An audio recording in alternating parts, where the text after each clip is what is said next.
প্রকাশ কলকাতায় প্রকাশ্যে ছিনতাইবাজদের দাপট। ঢাকুরিয়ায় মহিলাকে দাঁড় করিয়ে হার ছিনতাই করে পালিয়ে গেল দুষ্কৃতীরা।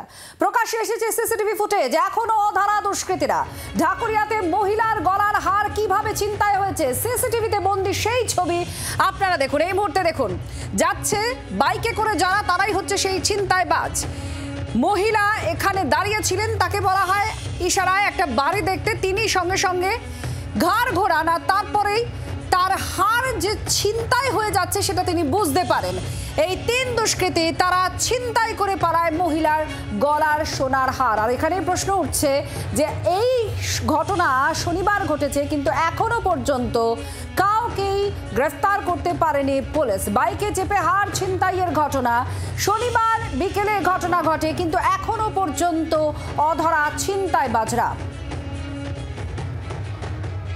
আর যে মহিলার সঙ্গে ঘটনা ঘটেছে, যার সঙ্গে এই ঘটনা ঘটেছে, তিনি কি বলছেন, তিনি কি আতঙ্কিত, কতটা আতঙ্কিত, কি ভাবছেন তিনি, শুনুন। ছেলে বাইক নিয়ে দাঁড়া করলো, বলছে যে ওই ফ্ল্যাটটার দিকে দেখ। আমিও এরকম ওই দিকে তাকাতে গেছি, তারপরে পেছন দিকে টানটা মেরেছে। তারপরে বুঝলাম যে এই দিকে জিনিসটা ঝুলছে, ওটাও আমার কাছ থেকে সেকেন্ড টাইম অ্যাটেম্প করে নিল। অল্প বয়সী প্রথমজন হেলমেট পরা ছিল, মাঝখানের জন যে নিয়েছে তার কোনো হেলমেট ছিল না, এরকম একটু চুলটা বড় বড় ছিল, রোগা পাতলাই চেহারা, আর পেছনের দিকের বোধহয় টুপি পরা বা এরকম একটা কিছু ছিল। তারপরে এখান দিয়ে বেরিয়ে চলে গেল। আমি প্রত্যাশা অবশ্যই রাখছি, কিন্তু আমি চাইছি সব থেকে যাতে নিরাপত্তাটা সবার জন্য হোক। আপনি কি থানায় কমপ্লেন করেছেন? হ্যাঁ, থানায় কমপ্লেন করা হয়েছে। নিরাপত্তার প্রশ্ন উঠছে। স্থানীয় কাউন্সিলর তিনি বলছেন যে তার ওয়ার্ডে কখনো এই ধরনের ঘটনা ঘটেনি। পুলিশকে আরো টহল দিতে হবে, আরো সুরক্ষা ব্যবস্থা মজবুত করতে হবে, এটাই তার দাবি। কি বলছেন স্থানীয় কাউন্সিলর এই ঘটনার পর, শুনুন।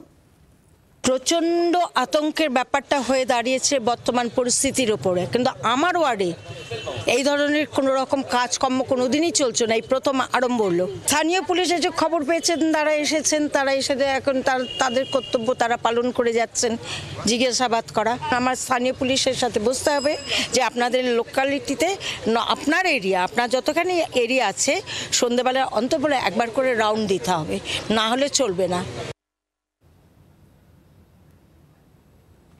শনিবার ঘড়িকাটায় তখন বিকেল 4:45 এক মহিলা, তিনি এই ঢাকুরিয়া ঝিল রোড দিয়ে নিজের মাসির বাড়িতে যাচ্ছিলেন, মিষ্টি কিনে তিনি নিয়ে যাচ্ছিলেন। সেই সময় আচমকা যেটা অভিযোগ যে তিনজন দুষ্কৃতী তারা বাইকে করে আসে, প্রত্যেকেরই কিন্তু মুখ ঢাকা ছিল, একজনের হেলমেট দিয়ে, বাকি দুজনের কাপড় দিয়ে মুখ ঢাকা ছিল, এবং তারা কার্যত ওই মহিলার গলায় থাকা সোনার হার ছিনতাই করে নেয় এবং তাকে হুমকি দেওয়া হয়, ভয় দেখানো হয় ইশারা করে।